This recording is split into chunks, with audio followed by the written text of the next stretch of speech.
Let's talk about the Plato. Plato was the father of the political philosophy and disciple of the Socrates and teacher of the Aristotle. और ये बात कही जाती है कि political science is nothing but footnotes of Plato and Aristotle. क्योंकि प्लेटो और Aristotle है, इनका डोमिनेंस पॉलिटिकल साइंस में बहुत ज़्यादा रहता है। आई डोंट थिंक कि इनके अलावा कोई दूसरे पॉलिटिकल थिंकर से उनका डोमिनेंस देखने को मिलता है।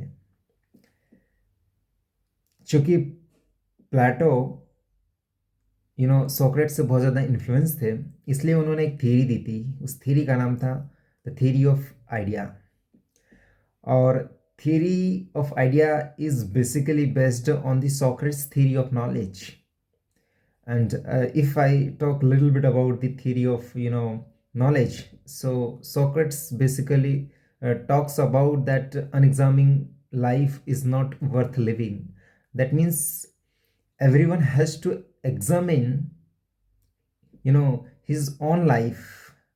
That means you have to question yourself that what's the purpose of life, why I am living, what's the ultimate aim of the life, right? So Socrates ने इन बातों को ध्यान रखा, थॉट प्रोसेस किया, उन्होंने लॉजिक लगाया, रीजनिंग की, और इसके बाद में उन्होंने theory of idea the. Theory of idea में बेसिकली वो ये बोलना चाहते थे कि theory of idea is nothing but based on the idea of God. So what is the idea of God? Idea of God means any idea which is based on the goodness. अच्छाई के ऊपर कोई idea अगर based है, truth के ऊपर कोई idea based है, तो उसे आइडिया ऑफ गॉड कहा जाता है। God is not talking about the in terms of religion, right? ये अलग है। तो उसको इससे कनेक्ट करके समझने की कोशिश मत करिएगा। दो अगला पॉइंट ये बोलते हैं वो थ्योरी ऑफ आइडिया में कि idea is the ultimate reality, because idea is the reality, ultimate idea है। क्यों है? क्योंकि वो एक स्टेटमेंट बहुत बढ़िया देते हैं कि reality is the shadow of idea. That means जो शेडो है वो एक इल्यूजन है। वो एक एग्जाम्पल देते हैं एलिगेरी ऑफ केव का। उसमें बेसिकली क्या होता है कि 4-5 लोग बैठे रहते हैं और उनके पीछे से कोई प्रकाश आता है और उसके कारण उनकी जो छाया रहती है वो उनके सामने बनती है, तो वो लोग समझते हैं कि यही रियलिटी है।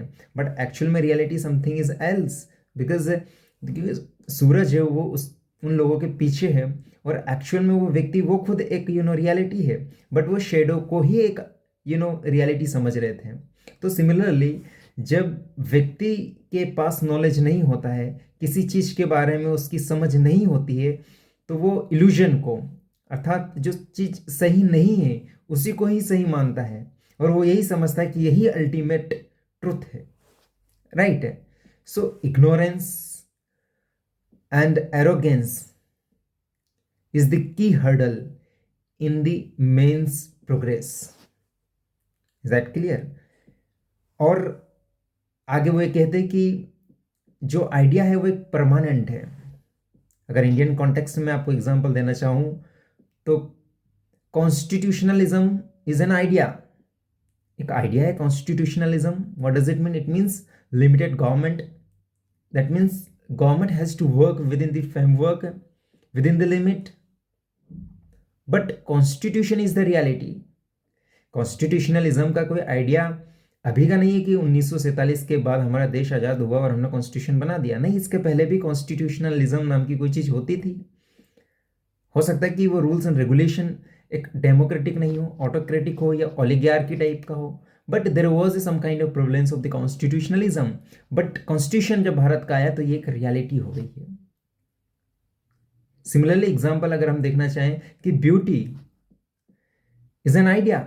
ब्यूटी एक एग्जाम्पल, एक आइडिया है, लेकिन हम ये नहीं बोल सकते कि यार कोई एक्ट्रेस है कुछ बॉलीवुड की, हॉलीवुड की, कि वो बहुत सुंदर है तो वही रियलिटी है। No, beauty is idea.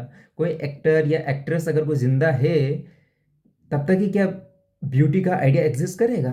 नहीं, ब्यूटी का आइडिया तो बहुत पहले से एग्जिस्ट कर रहा है और एग्जिस्ट करता रहेगा, राइट? सो सोक्रेट्स अल्टीमेटली आपको ये कहना चाहते हैं कि आपको एक आइडिया के पीछे दौड़ना है, ना कि उसके आउटकम के ऊपर, ना ही उसकी शेडो के ऊपर।